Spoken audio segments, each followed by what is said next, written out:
من امروز در از نام تاجیکستانی عزیزمون در بیگ اپل اوارد موزیک در خود گرمانیا برآمد دارم.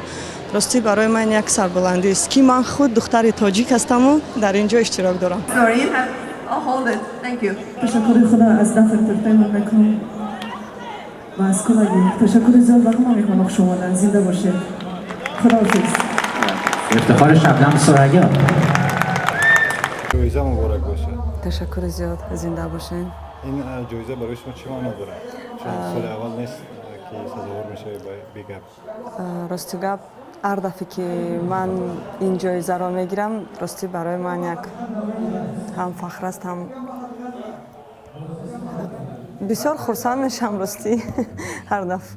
و اتفاقا امروز ما مشاهده کردیم که استقبال تالار از ستاره نسبت به تمام ستاره از خودتان خیلی بلندتر و پرخروشتر بود. تشکر زیاد. چگونه قبول کردید خودتان استقبال تالار؟ راستی گپ به حد نقص بود. راستی گپ بسیار خرسند شدم و راستی برای من دختر تاجیک یک فخر است که در دیگر دولت آمده برآمد کردن و اینقدر مخلص زیاد برای من یک فخر است. و شاید مخلصات در داخل تاجیکستان هم کم نباشن و شاید گله هم کنن که شبنم بیشتر در خارجه. البته همیشه هر هنرمند از تاجیک خودش آبرو میگیره بله و راستی گپ در تاجیکستان هم زیاد است، اما وقتی که بیرون از تاجیکستان هم راستی گپ میروم مخلصان خود را میبینم به حد شاد میشوم. خدا با شکر. سلامت باشه. مثلا در این آینده های نزدیک از شما چه کارهایی نوی را مخلصا باید منتظر باشند؟ یکان آلبوم نوی، ترانه های نوی یا کنسرتی نوی؟ انشالله نصیب باشد و بخیر از پیش انشالله آلبوم های نو بسیار سرودها و آهنگای نو دارم. انشالله پیشکش مخلصا میشوم. فکر کنسرت نوی هم در نظر داره چون کنسرت سال گذشته تو همراه با آقای سریا و با فاطمه خیلی بین مردم محبوب شده بود. بله البته چرا نه. انشالله که تیاری ها هست برای کنسرت و انشالله که به زودی برپا می شود. کنسرت در خارج در نظر داره؟ بله در امریکا باز دیگر دولت ها انشالله که هست کنسرت ها انشالله. خب اگر از زندگی خودتان بپرسیم دخترتون هم کم کم به ویا میرسن. بله. او چه فکر داره؟ مثلا اونم فکری آواز خوندن داره که همه سلاله را دوام بده سلاله هنریه؟ راستی گپ نه و تنها میخواد که زیاد درس خواند و میخواد که دیپلمات شدن. از همون خاطر راستی گپ ما یگان تایمون زید نیستیم. همیشه میگم براش که اگر که میخواهیم مرحمت میگوید که نه من درس میخوانم خوب تر است برای من. و در آخر چه آرزوی با تماشاگران داری از همبورگ استادم؟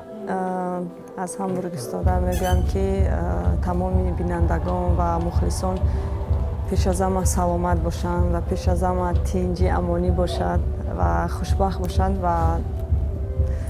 بگذار که همیشه سربلند باشند و تاجیکستان ما همیشه تنجی باشد. و بگذار که شبنم برای مردم تاجیک همیشه همیشه ترانه‌های خوب و مرغوب بسازد. سلامت باشید. تشکر زیاد. افتخار است برای من که من دختر تاجیکستان هستم.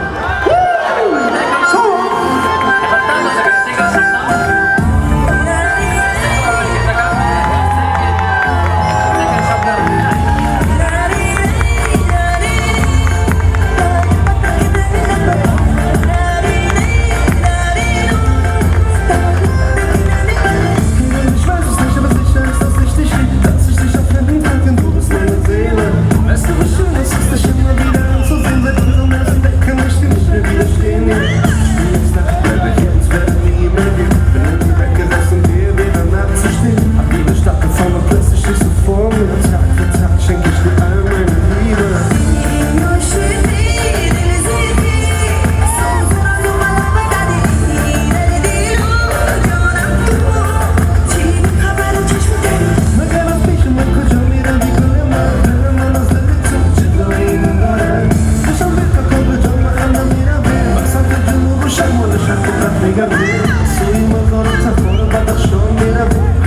دنیا نسن من دارم میرم اگر عاشق شدی بگو در قسمتت شبم جونو بکی نگهبان همیشه خدمتت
در اینجا خوش آمدن و همه استادا و همه مهمانان زنده باشید برای شما تشکر زیاد. Thank you.